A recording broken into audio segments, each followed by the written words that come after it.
So Madhouse, tell me, where exactly did you guys get all this money for the insane budget of episode 1 of One Punch Man? I mean, I'll be blunt 100% with you guys. The animation for this episode and the art for the most part were easily 10 out of 10s. I mean, the fight sequences with Saitama fighting all these fucking crazy ass beasts and whatnot, it was just sick as fuck, especially the final fight, even though it was not the final fight, but the dream sequence fight, it was absolutely incredible. I mean, I don't know how Madhouse pulled it off or whatever, but it was insane, and I'm curious. I'm really hoping, to be honest with you, that they can keep up the look. I mean, I'm not expecting every single episode and every single second of everything to be on that level of quality, but that was insane. Honestly, again, the art and animation alone is one of the first impressions that I got that this is gonna look fucking amazing if they keep this up. So One Punch Man, in case you don't know about it, pretty simple, superhero type of deal. Main character, he hits a motherfucker, he finishes them. Period. One punch, he literally knocks anyone out and finishes them off. And that kind of makes things a little bit boring in life. At the end of the day, everybody wants a challenge. And getting a little bit of his backstory of how he became who he ultimately is as far as a fighter goes, it was interesting to learn a little bit. Like, it's simple. It's really simple, but at the same time, it also makes you look at it like it's a superhero deal, but there is some sort of undertone of like a slice of life at the end of the day, where when life has no longer any challenge to it, you get bored. And I think boredom is something that people don't want to feel. So ultimately, with this character, you get a little bit more of a substance of it. It's not just that, I gotta save the world. Yeah, he kind of gives you a little bit of that Goku feel that he wants more of a challenge constantly, but it's because he literally only has to punch a motherfucker and they're out cold. So when he had that dream sequence, it's the thirst that this motherfucker has for somebody to actually come at him and be able to give him some sort of run for his money. So when we had that epic dream sequence again, oh my gosh, that fight was so fucking amazing. It showcases what he wants. He wants somebody to give it to him, and that sounds totally wrong, but you get what I mean. He wants somebody to really give him a fucking proper challenge, and just honestly, this episode, it kicks so much ass. Very simple of a superhero motherfucker, but yet still a little bit of complexities to his life and his character. And I think hopefully that's something that's gonna be an ongoing theme. Like back in the day, I read a little bit of One Punch Man, the first couple chapters. For the most part, a lot of that was covered in this episode.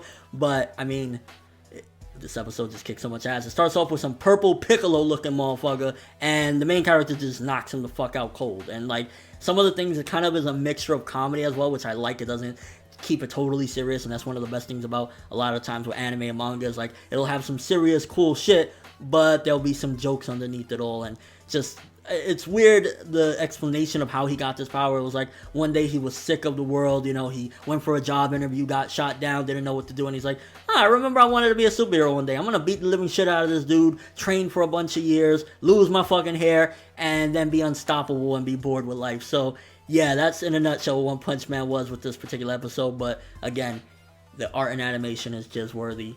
Characters is cool. The main character is like, it's a joke because he's so fucking epic and everything looks really detailed around him, except like his face most of the time looks very like just simple, like a circle with eyes. But then when he gets serious, he looks beast as ever, and the art gets really serious. So really fucking cool shit. I honestly loved episode 1 of One Punch Man. I mean, it was just fucking off the chain, just everything about it. And then the ending, the character design for that motherfucker, I've seen the character design for him before. The last dude that you see like a bunch of dead animals and he's just walking away. I don't know who the fuck that dude is, but he looks sick. And I'm hoping maybe he could be the dude that is going to give the challenge to Saitama to finally say, oh, somebody's actually giving me a run for my money. Which again, just because he hits you once doesn't mean that he's automatically impenetrable. Because I mean, if you don't give him time to hit you, if you're faster than him, bam, he's not going to be able to take you on. Or if there's other ways to maneuver around his hits, there could be some sort of challenge. So maybe that's something that'll be a big challenge for him later on, not being able to catch his opponent, or his opponent just dodging his blows. Something like that will definitely give Saitama a little bit of a run for his money. But that one punch, I don't know. I mean, they took it to the extreme where literally anytime he punches a motherfucker with his all, he destroys them and rips right through them, which is sick as fuck at the same time. So yeah, One Punch Man episode 1, honestly, that was a pretty fucking amazing episode. If it's not a 9.5, it's a motherfucking 10. And I'm looking forward to some more One Punch Man. Let me know what you guys think. If you've seen the first episode, what did you think about that unlimited budget works right now? Yeah, I know that's supposed to be for Fate, but the budget was serious with this one. Did you like it? How do you feel it's gonna go? If you like something like My Hero Academia, it's kind of like that, except it's a little bit more serious to a certain degree. It still has its comedy, but it doesn't really have that school setting and all that structure and whatnot. So again, if you like something like that, you might like this. And if you haven't seen it, check it out. I strongly urge you to check this awesome series out, because episode 1 was the shit at the very least, I can tell you that much. But that's all I have for this first impression. Thanks for watching. Hope you enjoyed. If you liked anything I had to say or enjoyed the video, drop me a like. I'd greatly appreciate it. And if you haven't subscribed, if you could do so as well, that'd be amazing. I'm ForneverWorld, and as always, people, have an awesome day.